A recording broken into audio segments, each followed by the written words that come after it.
Hello students, now today we will discuss exercise 8.1 of trigonometry. Trigonometry की जो exercise 8.1 है उसका क्वेश्चन नंबर जो फर्स्ट है उसको सॉल्व करेंगे. क्वेश्चन नंबर फर्स्ट गिवन है in triangle ABC right angled at B. एक ट्रायंगल है आपका एबीसी, दैट इज एबीसी. इसमें गिवन है कि right angle at B.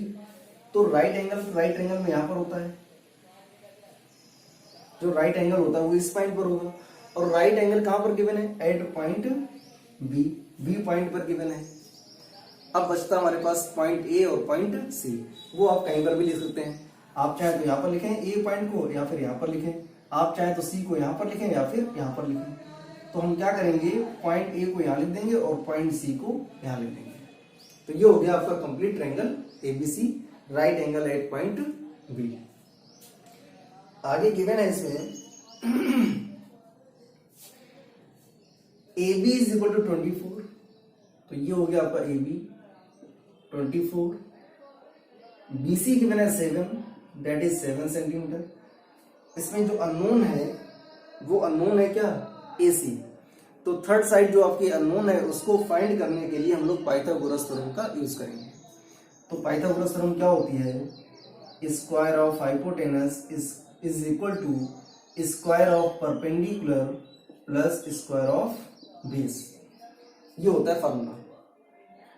A B की वैल्यू गिवन है 24 का होल स्क्वायर और BC की वैल्यू गिवन है 7 का होल स्क्वायर. 24 का स्क्वायर करेंगे तो मिलेगा 576. 7 का स्क्वायर करेंगे तो मिलेगा 49 और दोनों को जब प्लस करेंगे तो ये हो जाएगा 625. तो AC स्क्वायर की वैल्यू आ गई 625. Now we find out square root both side. तो जब स्क्वायर रूट फाइंड करेंगे तो मिलेगा AC इज इक्वल टू 25. तो AC की वैल्यू आ गई 25. तीनों साइडें आपको पता होगी. अब जो क्वेश्चन में फाइंड करना है उसमें गिवन है फर्स्ट पार्ट में find the value of sine A and cos A. ये है हमारा first part. Second part given है sine C and cos C. ये वैल्यूज आपको फाइंड आउट करनी है. तो पहले सॉल्व करेंगे फर्स्ट पार्ट. फर्स्ट पार्ट में गिवन है sine of A. Sine of A, देखिए यहां पर साइन ए की बात हो रही है. एंगल कौन सा? ए है. तो ये आपका दे रखा है एंगल ए. और आपको पता है कि जो एंगल होता है उसके जस्ट अपोजिट वाली जो साइड होती है वो होती है परपेंडिकुलर. तो एंगल अगर आपने ए ले रखा है तो ए के जस्ट अपोजिट साइड BC है. तो BC हो गया यहाँ पर परपेंडिकुलर. और होता क्या है? Perpendicular upon hypotenuse. Angle A की जस्ट अपोजिट साइड BC है और BC होगा यहाँ पर perpendicular upon hypotenuse, that is AC. BC की वैल्यू है 7 और AC की वैल्यू गिवन है 25. तो ये आ गई आपकी साइन A. दूसरा गिवन है कॉस A. कॉस में होता है base upon hypotenuse. Base upon hypotenuse. अभी भी एंगल A की बात हो रही है. तो जब एंगल A की बात हो रही है तो ये हो गया आपका परपेंडिकुलर. तो बचेगा बेस AB. तो बेस होगा यहाँ पर AB और अपॉन में हाइपोटेनस AC. AB की वैल्यू गिवन है 24 और AC की वैल्यू गिवन है 25. तो ये हो गया 24 upon 25. That is first part. Now second part. Second part is given sine C. अब यहां पर बात हो रही है एंगल C की. फर्स्ट वाले पार्ट में एंगल A की बात हो रही थी, लेकिन सेकेंड वाले पार्ट में एंगल C की बात हो रही है. तो एंगल C आपका हो गया ये. जो एंगल हम लोग लेके चलते हैं उसके जस्ट अपोजिट वाली जो साइड होती है वो परपेंडिकुलर होती है. अगर एंगल C को लेके चलेंगे तो परपेंडिकुलर हो जाएगा आपका AB और बेस हो जाएगा आपका BC. साइन में होता क्या है? Perpendicular upon hypotenuse. Angle C की बात हो रही है तो परपेंडिकुलर हो जाएगा AB और बेस सॉरी हाइपोटेनस हो जाएगा आपका AC। हाइपोटेनस कभी भी चेंज नहीं होता है। Perpendicular and base depend on angle, depend करते हैं एंगल पर। जो एंगल लेते हैं उसके जस्ट अपोजिट वाली जो साइड होती है वो परपेंडिकुलर होती है। हाइपोटेनस हमेशा स्लैंट साइड होती है। जो थर्ड साइड बचती है वो हमारा होता है बेस। तो यहां से AB की वैल्यू है 24 और हाइपोटेनस गिवन है आपका 25। सेकेंड पार्ट गिवन है cos C। यहां पर भी एंगल C की बात हो रही है, that means base upon hypotenuse, और यहां पर बेस क्या हो जाएगा BC अपॉन में AC। BC की वैल्यू कितनी है 7 और AC की वैल्यू 25। तो इस टाइप से हम वैल्यू को निकालते हैं। डिपेंड करता है कि परपेंडिकुलर और बेस क्या है, किनको हमें परपेंडिकुलर कंसीडर करना है और किसको बेस कंसीडर करना है, वो डिपेंड करेगा एंगल पर। जो एंगल लेंगे उसके जस्ट अपोजिट वाली साइड, जैसे आपने एंगल C लिखा हुआ है, तो एंगल C के जस्ट अपोजिट एंगल C के जस्ट अपोजिट साइड कौन सी है AB है। तो इस केस में एंगल C के केस में AB आपका परपेंडिकुलर होगा। अगर एंगल A लेके चलेंगे तो एंगल A के केस में परपेंडिकुलर हो जाएगा आपका BC। तो इस ऐसे ही हम लोग वैल्यू को पता करते हैं, कंफर्म करते हैं कि कौन सा हमारा परपेंडिकुलर होगा और कौन सा बेस होगा। Now we start question number second. Question number second is given in triangle PQR। Diagram given है आपका क्वेश्चन में। PQR में PQ की वैल्यू गिवन है 12 सेंटीमीटर, PR की वैल्यू गिवन है 13 सेंटीमीटर, और जो आपका QR है ये आपका अननोन है। तो इस टाइप के जब भी क्वेश्चन दे रखे हों तो तीनों साइडें आपको पता होनी चाहिए। अगर तीनों साइडें पता नहीं है तो पहले तीनों साइडें कंफर्म क्लियर करेंगे उसको। जैसे इसमें दो साइडें गिवन है, जो थर्ड साइड अननोन है पहले इसको फाइंड करेंगे बाय यूजिंग पाइथागोरस थ्योरम। तो इसमें पाइथागोरस थ्योरम लगाएंगे तो क्या मिलेगा आपको, PR square is equal to PQ square plus QR square. अब जो वैल्यूज गिवन है उनको पुट करेंगे। PQ की वैल्यू गिवन है 12 सेंटीमीटर, ये हो गया 12 स्क्वायर। QR आपका अननोन है और PR की वैल्यू गिवन है 13, तो ये हो गया 13 का होल स्क्वायर। इसका स्क्वायर ब्रेक करेंगे तो 13 का स्क्वायर होता है 169, 12 का स्क्वायर होता है 144 प्लस QR स्क्वायर। आपको वैल्यू QR स्क्वायर की फाइंड करनी है तो 144 को ट्रांसफर करेंगे तो 169 minus 144 is equal to QR square. QR square की वैल्यू आ जाएगी 25, then QR is equal to 5 centimetre. तो ये आ गया आपका QR। दैट मीन्स ये जो अननोन साइड है इसकी वैल्यू आ गई 5 सेंटीमीटर। अब आते हैं क्वेश्चन पर। क्वेश्चन में कह रहा है find the value of tan P minus cot R। इन दोनों का डिफरेंस फाइंड करना है। दूसरी बात, tan P में एंगल P की बात हो रही है और cot में एंगल R की बात हो रही है। दो डिफरेंट एंगल्स दे रखे हैं और जब एंगल चेंज होगा तो उसका परपेंडिकुलर और बेस भी चेंज होगा। तो पहले हम लोग फाइंड करेंगे tan P की वैल्यू। देखें ध्यान से,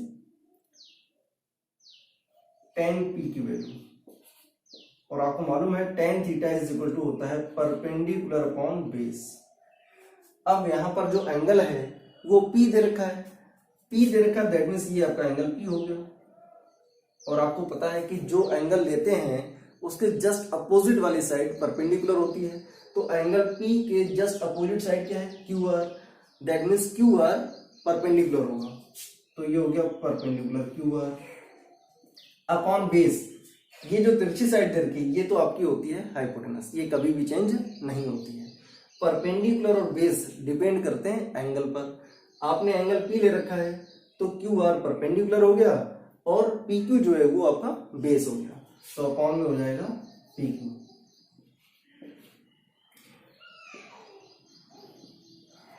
यहां से वैल्यू फाइंड करते हैं। QR की वैल्यू है 5 और PQ की वैल्यू है 12, तो ये आ गई tan P की वैल्यू। ये ध्यान रखें, जो एंगल गिवन होता है उसके जस्ट अपोजिट वाली साइड परपेंडिकुलर होती है, ये आपका हाइपोटेनस होता है। जो थर्ड साइड बचती है वो आपका होता है बेस। तो tan p होता है परपेंडिकुलर अपॉन बेस, परपेंडिकुलर आपका है 5 और बेस है आपका 12। दूसरा दे रखा है cot r, इसको देखते हैं। अब यहां पर बात हो रही है एंगल r की, तो इस केस में एंगल r आपका ये हो गया। अगर एंगल r ये है तो एंगल की जस्ट अपोजिट वाली side PQ, now that is perpendicular, और QR इज बेस। अब कॉट में होता क्या है, कॉट में होता है base upon perpendicular, base upon perpendicular. अब यहां पर बेस क्या है, बेस अपॉन परपेंडिकुलर कर रहा है, तो यहां पर बेस क्या होगा, बेस होगा QR और परपेंडिकुलर को क्या होगा PQ। आपने अभी पढ़ा हुआ है कि एंगल के जस्ट अपोजिट वाली साइड परपेंडिकुलर होती है, ये हाइपोटेनस होता है, कभी चेंज नहीं होता है। जो थर्ड साइड बचती है वो होता है बेस। तो एंगल R आपने ले रखा है, दैट मीन्स एंगल R के जस्ट अपोजिट साइड PQ होगी, और PQ क्या हो जाएगा, परपेंडिकुलर हो जाएगा। ओके, QR की वैल्यू गिवन है 5 और PQ की वैल्यू गिवन है 12, तो ये हो गया आपका cot R, ये वैल्यू निकल आई। अब दोनों वैल्यू को यहां पुट कर देंगे। क्या कह रहा है, tan p minus cot r की वैल्यू आपको फाइंड आउट करनी है, तो वैल्यू पुट करते हैं। tan p की वैल्यू है 5/12, तो 5/12 माइनस cot r की वैल्यू गिवन है 5/12, तो 5/12 आ गया, माइनस करने पर हो जाएगा ये आपका 0। That is your answer. Question number third, question number third is given if sin A is equal to 3/4, if sin A is equal to 3/4 find cos A and tan A।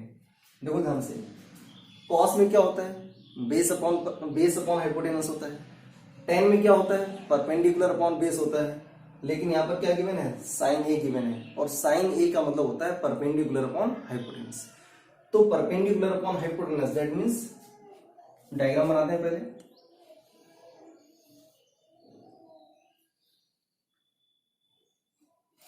यहां पर angle A की बात हो रही है, यहां पर angle A दे रखा है, यहां पर भी एंगल ए दे रखा है, और यहां पर भी एंगल ए दे रखा है।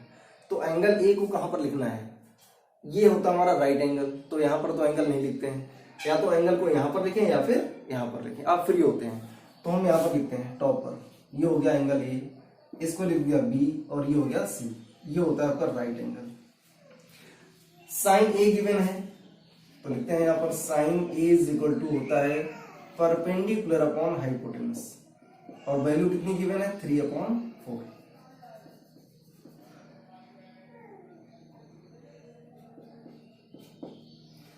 Sign A is equal to होता है परपेंडिकुलर अपॉन हाइपोटेनस। एंगल कौन सा है, ए है, तो एंगल के जस्ट अपोजिट साइड कौन सी होगी, BC होगी, और ये हो जाएगा आपका परपेंडिकुलर। तो परपेंडिकुलर की वैल्यू कितनी है, यहाँ पर 3 है, तो यहाँ पर लिख देंगे 3, और हमारा हाइपोटेनस कितना है 4, तो यहां लिख दिया 4। अब बचा क्या, अब बचा AB, तो AB की वैल्यू कैसे फाइंड करेंगे, बाय यूजिंग पाइथागोरस थ्योरम। क्या होता है, AC square is equal to AB square plus BC square.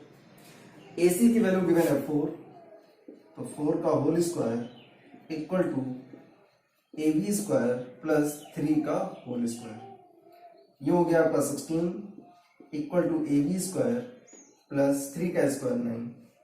इस 9 को ट्रांसफर करेंगे लेफ्ट हैंड में, तो हो जाएगा 16 minus 9 is equal to AB square, that means AB square equal to हो जाएगा 7। AB स्क्वायर की वैल्यू होगी 7, then AB is equal to हो जाएगा √7, तो AB की वैल्यू आ गई √7, ये हो गया आपका √7। ओके, अब तीनों वैल्यू, तीनों साइडें आपको पता हो गई। जब तक तीनों साइडें ना पता हो तब तक आप वैल्यू को फाइंड नहीं कर सकते हैं। तो पहला काम आपका ये हो गया कि पहले आप तीनों साइडों को क्लियर करें कि तीनों साइडें क्या है। अब आपको मालूम हो गया तीनों साइडें, अब हम वैल्यू को फाइंड करते हैं। लिखा हुआ है cos A,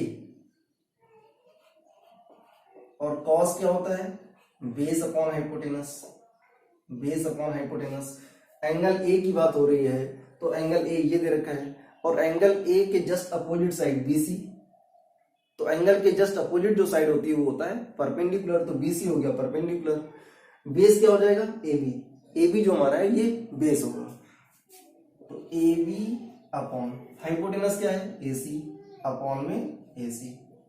AB की वैल्यू कितनी है √7, AC की वैल्यू कितनी है 4, तो ये वैल्यू हो गई cos A की। अब सेकेंड वैल्यू दे रखी है tan A, इसको सॉल्व करते हैं। tan A होता है परपेंडिकुलर अपॉन बेस। डायग्राम को देखें, यहां पर भी एंगल A की बात हो रही है, दैट मींस एंगल A आपका ये हो गया, इसके just opposite side BC that is perpendicular and AB is base. हमेशा ध्यान रखें जो एंगल लेकर चलते हैं उसके जस्ट अपोजिट वाली जो साइड होती है वो परपेंडिकुलर होती है। तो एंगल A के जो अपोजिट साइड है वो BC है, दैट मींस BC जो आपका है ये परपेंडिकुलर होगा। हाइपोटेनस कभी भी चेंज नहीं होता है, तो जो थर्ड साइड बचेगी वो हो जाएगा बेस। तो यहां परपेंडिकुलर हो गया BC और बेस कितना हो गया AB। वैल्यू पुट कर देंगे, BC की वैल्यू है 3 और AB की वैल्यू है √7, दैट इज योर आंसर। तो यहां पर क्या था cos A, और cos में क्या होता है base upon hypotenuse, base upon hypotenuse. अगर ये परपेंडिकुलर है तो फिर AB आपका बेस हो जाएगा। तो क्या होता है AB अपॉन AC, AC आपका हाइपोटेनस है। वैल्यू पुट कर दी, आ गया आपका आंसर। नाउ क्वेश्चन नंबर 4, जैसा क्वेश्चन नंबर 3 था उसी से रिलेटेड दे रखा है question number 4।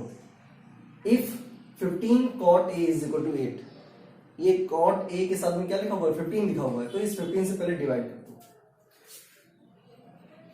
cot A is equal to हो गया 8 upon 15, 15 cot A is equal to 8 लिखा था, यहां से cot A की वैल्यू निकाल दी तो आ गया 8 अपॉन 15। अब cot में होता क्या है बेस अपॉन परपेंडिकुलर, तो बेस गिवन है परपेंडिकुलर गिवन है। साइन में क्या आता है परपेंडिकुलर अपॉन हाइपोटेनस आता है, तो हाइपोटेनस आपका अननोन है। सेक में क्या आता है हाइपोटेनस अपॉन बेस, तो यहां पर भी आपका जो हाइपोटेनस है वो अननोन है। तो यहां पर दो साइडें गिवन है, जो थर्ड साइड हाइपोटेनस है उसको फाइंड आउट करेंगे।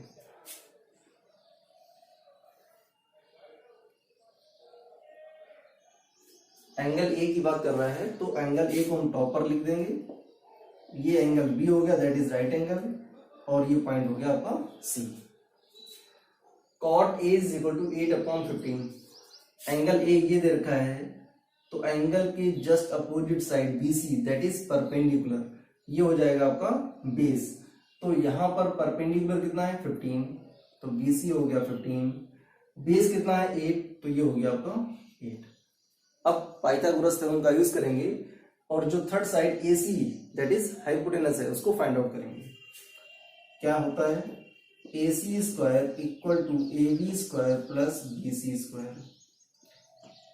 AB की वैल्यू कितनी है 8, 8 का होल स्क्वायर प्लस 15 का होल स्क्वायर। 8 का स्क्वायर करेंगे तो 64 आएगा, 15 का स्क्वायर करेंगे तो 225 आएगा, प्लस करेंगे तो ये आ जाएगा 289। AC स्क्वायर की वैल्यू आ गई 289। Now we find out square root, that means AC। तो AC इज इक्वल टू हो जाएगा 289 का स्क्वायर रूट होता है 17। तो ये थर्ड साइड जो आपकी अननोन थी वो निकल आई AC दैट इज 17। अब जिसकी वैल्यू फाइंड करनी है उसको फाइंड करते हैं। साइन A आपको फाइंड आउट करना है, तो sine A is equal to होता है परपेंडिकुलर अपॉन हाइपोटेनस। परपेंडिकुलर की अगर बात करेंगे तो परपेंडिकुलर यहां पर BC है और हाइपोटेनस आपका AC है, तो हो गया BC अपॉन AC। BC की वैल्यू 15 है तो 15 पुट करेंगे और AC की वैल्यू 17 है तो यहां पर 17 पुट करेंगे, दैट इज साइन A। इसके बाद सेकेंड वैल्यू आती है सेक A। सेक A फाइंड करेंगे, सेक A hypotenuse upon base. Hypotenuse क्या है इसमें, AC है, और बेस क्या है, AB। वैल्यू पुट करेंगे। AC की वैल्यू गिवन है 17 और AB की वैल्यू है 8। That is your answer.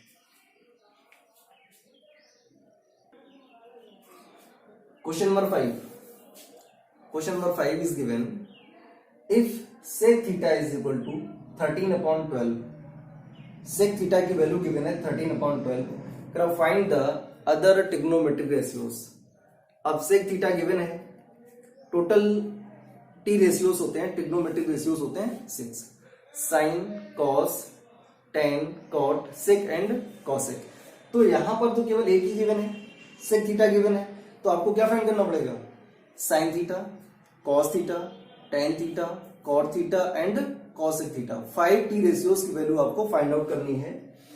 अच्छा, सेक थीटा गिवन है 12/13 और सेक थीटा होता क्या है, hypotenuse upon base, hypotenuse upon base. That means hypotenuse की वैल्यू गिवन है और बेस की वैल्यू गिवन है। जो अननोन साइड है वो है परपेंडिकुलर, तो परपेंडिकुलर पहले फाइंड आउट करेंगे।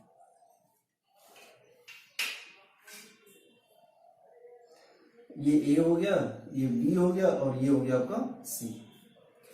अब यहां पर जो एंगल दे रखा है वो थीटा दे रखा है, ए बी सी नहीं दे रखा है, तो थीटा जो है वो कहां पर पुट करना है ये ध्यान रखना है आपको।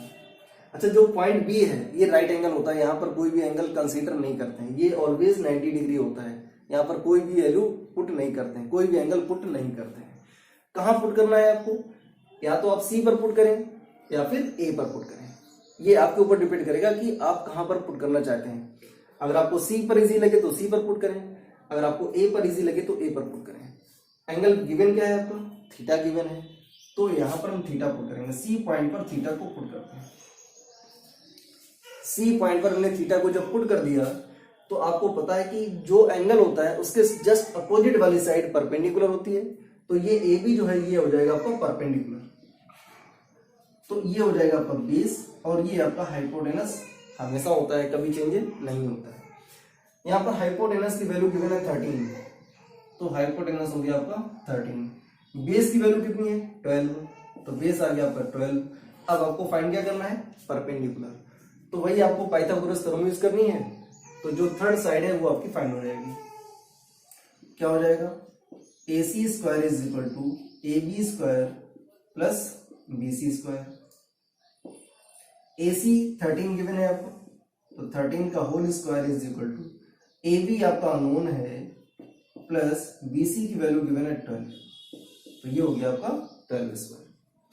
13 का स्क्वायर करेंगे तो मिलेगा 169 is equal to AB square plus ये हो गया आपका 144।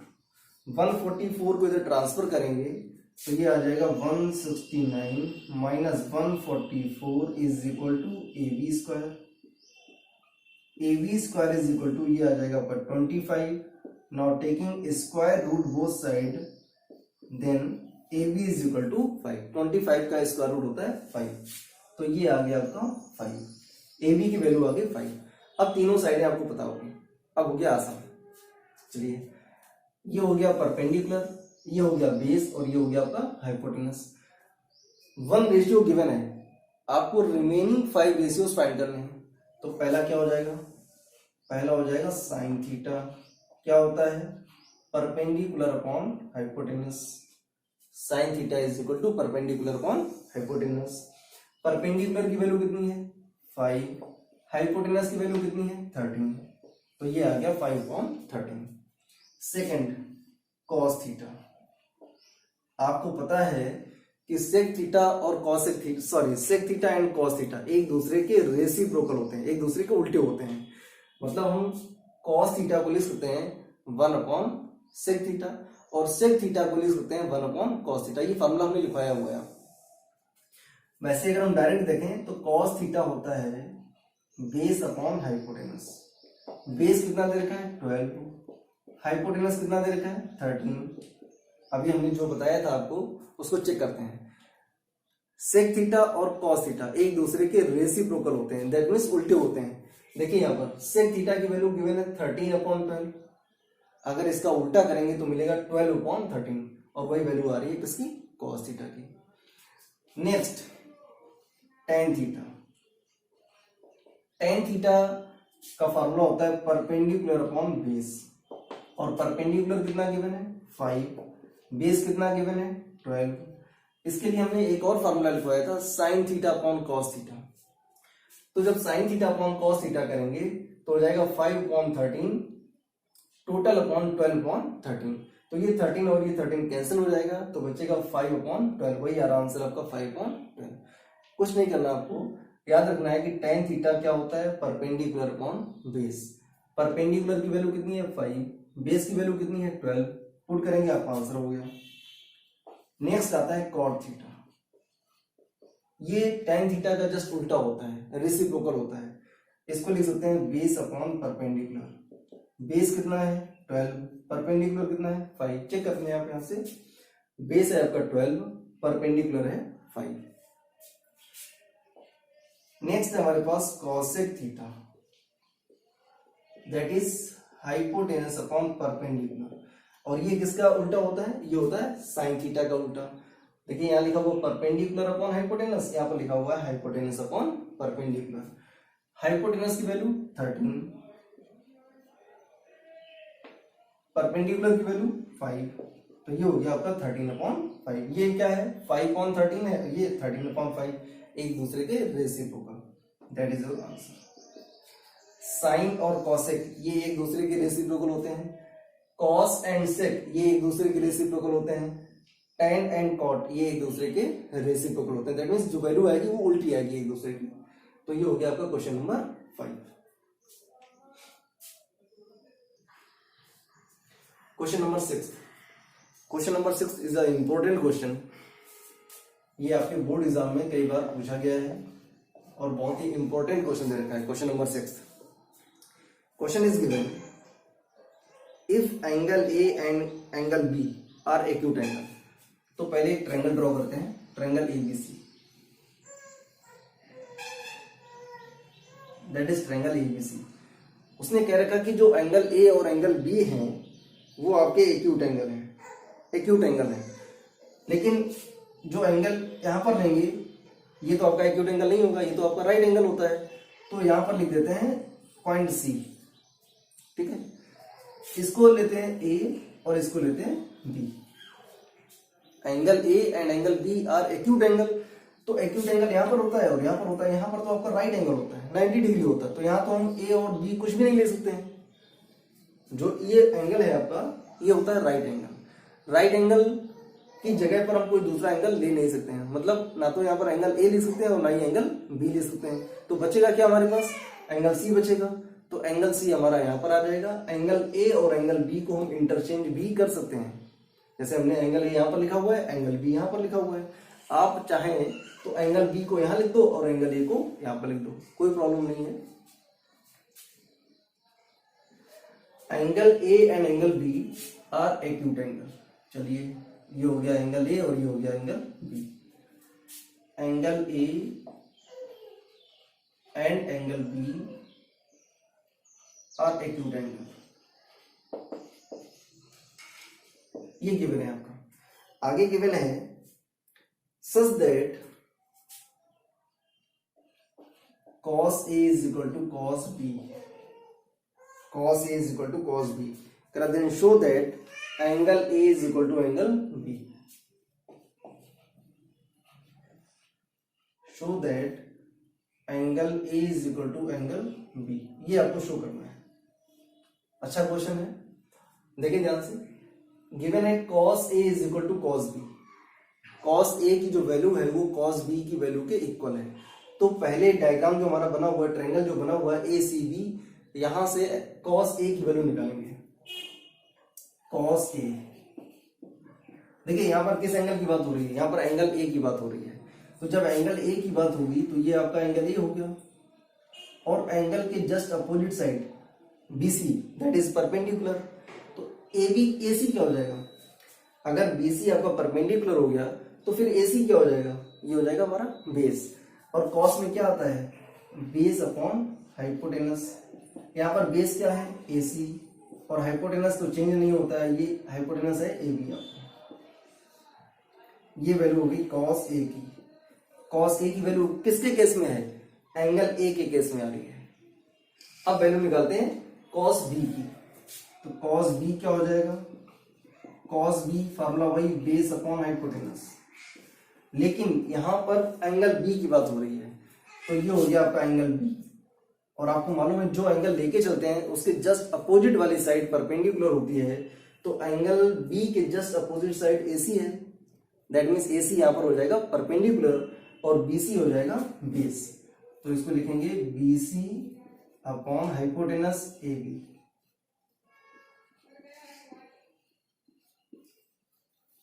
ये वैल्यू आ गई cos B की, ये वैल्यू होगी cos A की।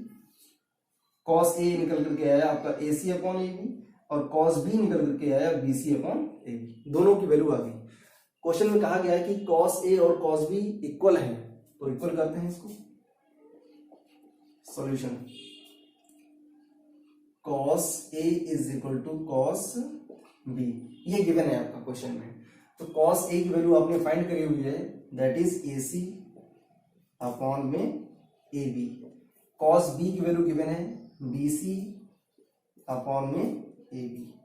अब इनको सिंप्लीफाई करते हैं, AB से आपका AB कैंसिल हो गया, तो बचेगा क्या, AC is equal to BC। AC is equal to BC, that means ये जो AC है ये साइड BC के इक्वल है। आपने पढ़ा हुआ है कि अगर किसी ट्रायंगल में टू साइड्स इक्वल होती हैं तो उनके जस्ट अपोजिट एंगल्स कैसे होते हैं, इक्वल होते हैं। तो BC AC जो साइड है, जो AC साइड है वो BC के इक्वल है, और BC के जस्ट अपोजिट एंगल कौन सा है, एंगल A है। AC के जस्ट अपोजिट एंगल कौन सा है, एंगल B है। तो AC is equal to BC लिखा हुआ है, तो AC के जस्ट अपोजिट एंगल, AC के जस्ट अपोजिट एंगल क्या है, एंगल B है।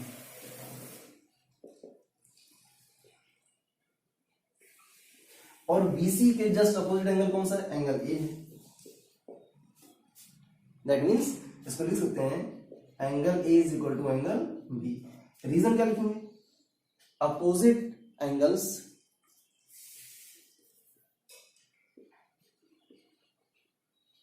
ऑफ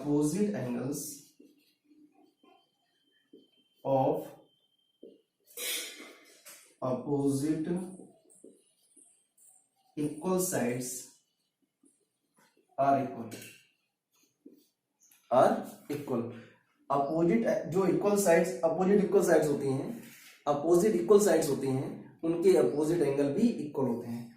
तो AC के जस्ट अपोजिट साइड कौन सा है, AC के जस्ट अपोजिट एंगल कौन सा है, एंगल B है। BC के जस्ट अपोजिट एंगल कौन सा है, एंगल A है। दैट मीन्स अगर ये दोनों साइडें इक्वल हैं तो इनके अपोजिट एंगल भी इक्वल होंगे। अगर किसी ट्रायंगल में टू साइड्स इक्वल होती हैं तो उस ट्रायंगल को बोलते हैं आइसोसेलेस ट्रायंगल, और आइसोसेलेस ट्रायंगल में टू साइड्स इक्वल होती हैं और उनके करस्पॉन्डिंग एंगल्स भी इक्वल होते हैं। ये कंडीशन होती है आइसोसेलेस ट्रायंगल की। क्वेश्चन नंबर 7, क्वेश्चन नंबर 7 में गिवन है if cot theta is equal to 7/8, cot theta की वैल्यू गिवन है 7/8। एंगल क्या है यहाँ पर, थीटा की बात हो रही है। कह रहा इवेल्युएट मतलब फाइंड करना, evaluate 1 plus sine theta into 1 minus sine theta upon में 1 plus cos theta into 1 minus cos theta. एक पार्ट ये हो गया। दूसरा पार्ट गिवन है कॉट स्क्वायर थीटा, तो सिंपल है, कॉट थीटा की वैल्यू गिवन है उसका स्क्वायर कर देंगे तो कॉट स्क्वायर थीटा निकल आएगा। लेकिन साइन थीटा और कॉस थीटा की वैल्यू आपको फाइंड करनी पड़ेगी। तो क्या करना है, वही आपका प्रोसेस होगा। एक ट्रायंगल बनाएंगे ABC। अब देखिए यहां पर आप फ्री हैं क्योंकि यहां पर जो एंगल दे रखा है वो थीटा दे रखा है। अगर थीटा दे रखा तो थीटा कहीं पर भी लेट कर लें, B को छोड़ करके आप थीटा कहीं पर भी लेट कर सकते हैं क्योंकि B तो हमारा राइट एंगल होता है। यहाँ पर हम B को थीटा लेट नहीं कर सकते हैं, तो थीटा हम यहाँ पर लेट करते हैं C पॉइंट पर। जो C पॉइंट पर है इसको हमने लेट कर लिया थीटा। जो एंगल होता है उसके just opposite side perpendicular, that means ये परपेंडिकुलर हो गया AB और BC आपका हो गया बेस।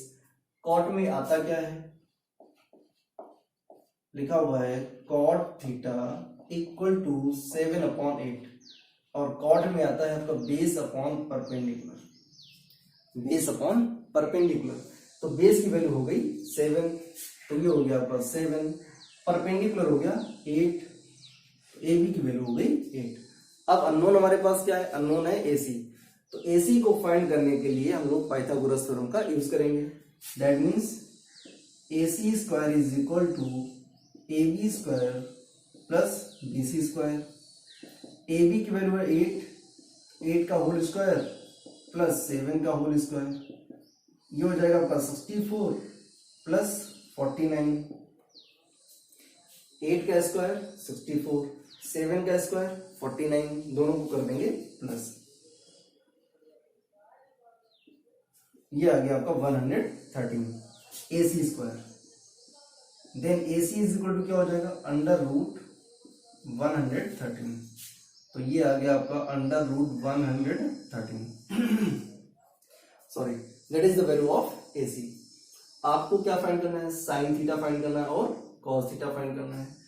तो साइन थीटा होता है परपेंडिकुलर अपॉन हाइपोटेनस, और परपेंडिकुलर की वैल्यू क्या है, देखो एंगल हमारा थीटा है, तो इसके जस्ट अपोजिट साइड ये हो जाएगा आपका परपेंडिकुलर और ये हो जाएगा आपका बेस, ये हो गया आपका hypotenuse.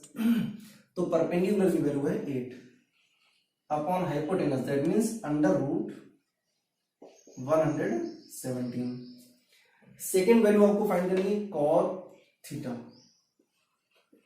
Cos theta that is base upon hypotenuse, और बेस कितना है 7, हाइपोटेनस कितना है अंडर रूट 113, दोनों वैल्यू आ गई। अब आते हैं क्वेश्चन पर। First part is given 1 plus sine theta into 1 minus sine theta upon में 1 plus cos theta into 1 minus cos theta. इसकी वैल्यू आपको फाइंड आउट करनी है।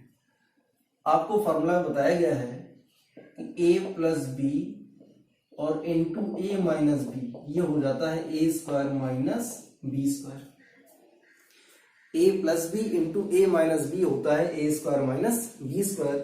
तो यहां पर भी वैसे लिखा हुआ है A plus B into A minus B, मतलब ए की वैल्यू है 1 और बी की वैल्यू है sine theta. A plus B into A minus B क्या हो जाता है ए स्क्वायर माइनस बी स्क्वायर। ए की वैल्यू 1 है तो 1 का स्क्वायर 1 माइनस बी की वैल्यू है साइन थीटा, तो जाएगा साइन स्क्वायर थीटा, आ गया 1 minus sign square theta. A plus B into A minus B होता है ए स्क्वायर माइनस बी स्क्वायर। ए की वैल्यू है 1 तो 1 का स्क्वायर 1 माइनस बी की वैल्यू है साइन थीटा, तो साइन थीटा का अगर स्क्वायर करेंगे तो हो जाएगा साइन स्क्वायर थीटा। अपॉन में यहां पर भी लिखा हुआ है A plus B into A minus B, that means A square minus B square, ये हो जाएगा आपका 1 माइनस कॉस स्क्वायर थीटा। इसके बाद 1 माइनस साइन स्क्वायर थीटा की वैल्यू क्या होती है, 1 माइनस साइन स्क्वायर थीटा की वैल्यू होती है कॉस स्क्वायर थीटा। ये भी फार्मूला हमने आपको लिखवाया हुआ है। फर्स्ट लेक्चर में जाकर के सारे फार्मूले नोट करें और सारे फार्मूलों को लर्न करें, तभी आप इस लेक्चर को आसानी से समझ पाएंगे। 1 माइनस कॉस स्क्वायर थीटा की वैल्यू होती है साइन स्क्वायर थीटा। अब क्या करेंगे, ये भी स्क्वायर लगा हुआ है, ये भी स्क्वायर लगा हुआ है, तो दोनों का होल स्क्वायर भी कर सकते हैं। तो कैसे करेंगे, कॉस थीटा अपॉन में साइन थीटा का whole square, cos square theta upon sine square theta को लिख सकते हैं cos theta upon sine theta का होल स्क्वायर। आपको मालूम है कि cos theta upon sine theta क्या होता है, दैट इज कॉट थीटा। ऊपर स्क्वायर लगा हुआ तो स्क्वायर लगा देंगे। और कॉट थीटा की वैल्यू क्या गिवन है, कॉट थीटा की वैल्यू गिवन है 7/8, तो ये हो जाएगा 7/8 का होल स्क्वायर। 7 का स्क्वायर करेंगे तो आएगा 49, 8 का स्क्वायर करेंगे तो आएगा 64। ये आंसर आ गया आपका फर्स्ट पार्ट का। सेकेंड पार्ट क्या गिवन है, सेकेंड पार्ट गिवन है कॉट स्क्वायर थीटा, और ये ऑलरेडी हमारे पास कॉट स्क्वायर थीटा निकल करके आ रहा है, तो जो आंसर ये आ रहा है वही आंसर इसका है।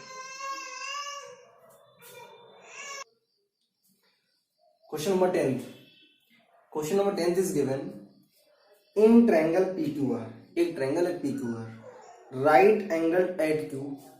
तो पहले एक राइट एंगल बनाएंगे,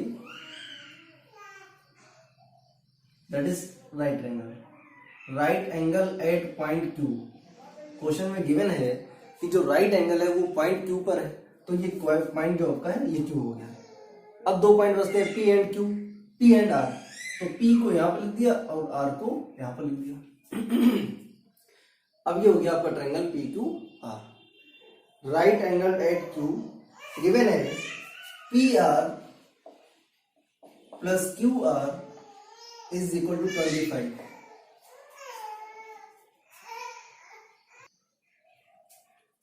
PR प्लस QR की वैल्यू गिवन है 25, दैट मीन्स ये आपकी साइड PR है और प्लस QR ये आपकी QR है।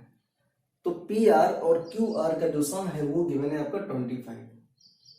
ओके, मतलब PQ तो बिल्कुल अननोन है, PQ की वैल्यू हमको नहीं पता है।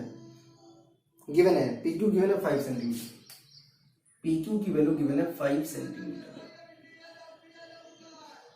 अब PQ की वैल्यू गिवन है 5 सेंटीमीटर, तो जो PR और QR है ये अननोन है दोनों, लेकिन दोनों का जो सम है वो गिवन है 25। तो पहले सॉल्व करते हैं इसको। आगे इसमें बोला होगा क्वेश्चन में find the value of sine P, cos P and tan P। Sine, cos, tan तीनों की वैल्यू आपको फाइंड आउट करनी है। तो पहले इसको सॉल्व करें।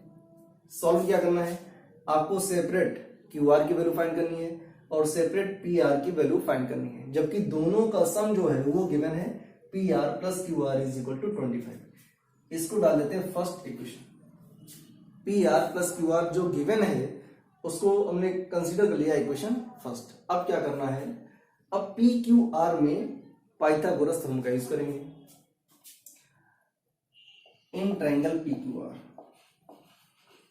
क्या हो जाएगा, PR square equal to PQ square plus QR square.